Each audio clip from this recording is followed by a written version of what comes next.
everything is pointing towards that SpaceX is most likely going to be part of the update coming at the end of 2020. But as awesome as it's going to be to finally be able to get out of our command chair and take a walk around, I think that update may include another change that's going to be very beneficial to the game, and something that I at least have been looking forward to for a very, very long time.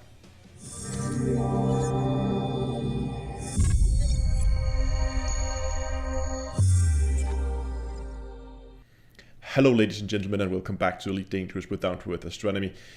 Today we're talking about the 2020 update, and more specifically SpaceX and what effects it will have on the game other than allow us to be able to walk around. Now, exactly how SpaceX are going to be implemented, I don't know. And I can sit here and I can theorize about it all day, but at the end of the day it will just be a guess. It could be anything from just being able to walk around inside our ships, to walking around inside stations, walking around on planets, or maybe even going out on EVA and fly around in space in a spacesuit. All of those are possibilities, and it may be one or more of those that are actually going to be implemented.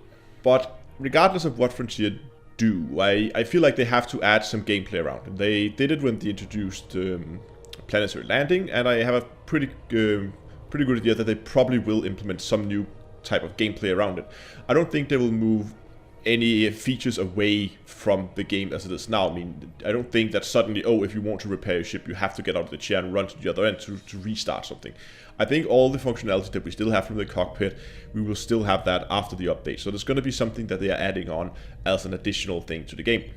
Because if they don't, it would just be a scenic tour. I mean, if you don't add something extra, it will be, yes, you could go around, it looks pretty, and people will spend 2-3 hours looking at the ships and the stations, and it will be gorgeous, because that's what Frontier does. They make gorgeous games. Once people have seen what there is to see, people are going to get back in the chair, and then they're really not going to bother with it because there's nothing to do.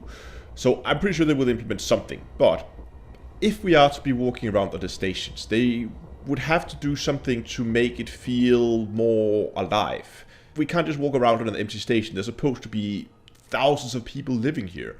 It should be teeming with life. There are several ways they could do that. They could just fill up the station with NPCs. But what I hope they will do is to allow, or try to work towards having more players in an instance. Because after all, I mean, NPCs are fine. But they will often have the very scripted behavior, and there's nothing that acts more human than actual human players.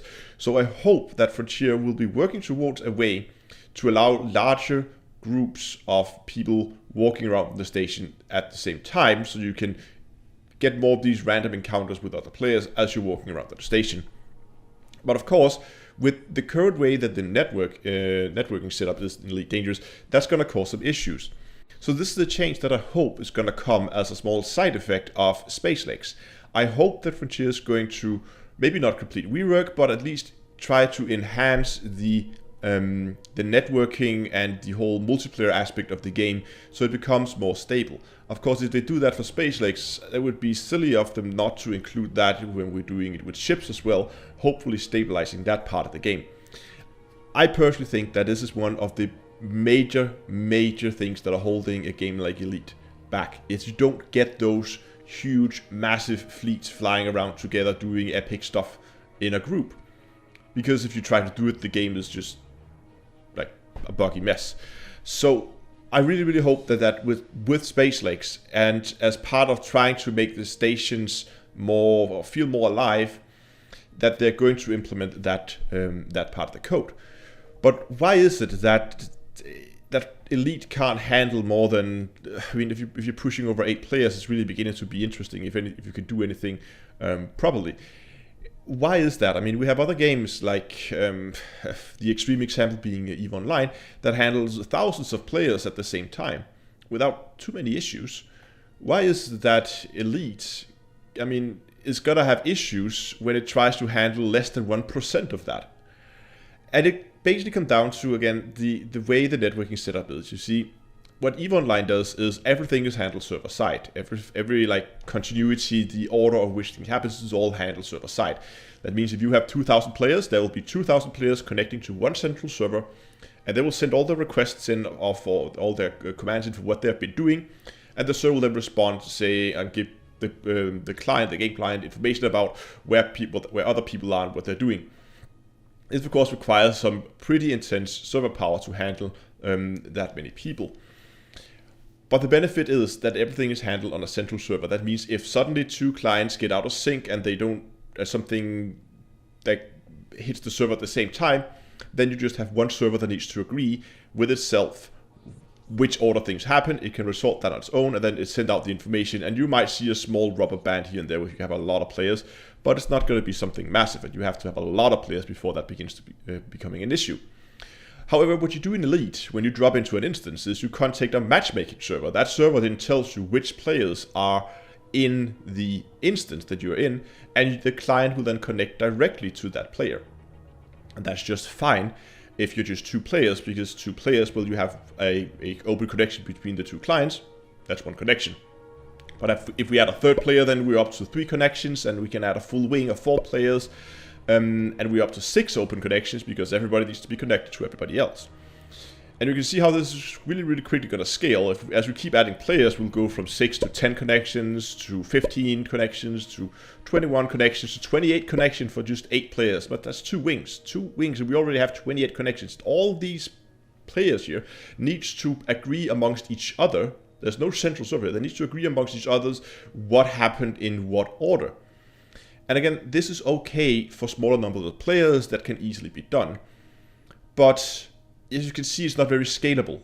And that's why we begin to see these issues. Now, how exactly Frontier would be going about optimizing something like this, trying to make it more stable, I don't know. There are many other options. I unfortunately have a hard time seeing Frontier investing such a large rewrite of such a central part of the game as it would be to rewrite the whole way and maybe make everything server-side. And added that they would have to invest some significant money into servers.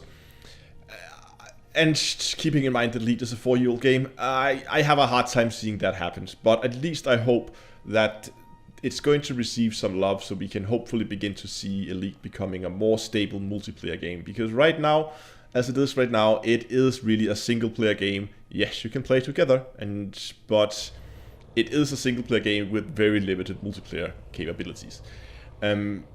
So I hope that if Space Lakes are coming, that they will take the chance to optimize some of the multiplayer aspects of the game, hopefully both allowing us when we're flying out in space to be more people to gather at the same time, but also to allow the stations to feel more alive by having a lot of players in them, rather than just having scripted NPCs walk around. But of course, a lot of this is pure guesswork, and I have nothing to build this on.